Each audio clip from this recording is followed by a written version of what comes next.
नमस्कार, मी संदीप कुसळकर. आपण नगरला युवान नावाची सामाजिक संस्था चालवतो. युवानमार्फत 18 वर्षापुढील अनाथ, दिव्यांग, आदिवासी अशा तरुण मुलांना आपण त्यांचं पुनर्वसन आपल्या प्रकल्पामध्ये करतो. त्यासाठी 2 यूथ हॉस्टेल्स आहेत आपले, की जिथं या मुलांचं पुनर्वसन केलं जातं.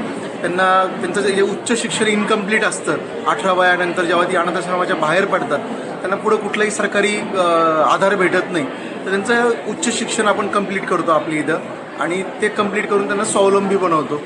आज कुठलंही सरकारी अनुदान आणि कॉर्पोरेट मदत नसताना छोट्या देणगीतून आणि जे व्हॉलंटियर आहेत त्यांच्या कॉन्ट्रीब्युशनद्वारे आपण हे काम करतो आणि खूप छान रिझल्ट मिळतो आहे. आमची 150च्या वर मुलं आज स्वावलंबी झालेली आहेत. 22 मुलं सरकारी सिस्टीममध्ये अधिकारी झालेली आहेत. आर्मीमध्ये, पोलीसमध्ये, प्रत्येक क्षेत्रामध्ये आज युवांची, तरुण मुलं आपलं नाव कमवत आहेत आणि हेच मोठं यश आहे नाही का आपल्या कामाचं. प्लस जी मुलं आता स्वावलंबी झालीत ती आपल्या संस्थेला पण आता मदत करायला लागली.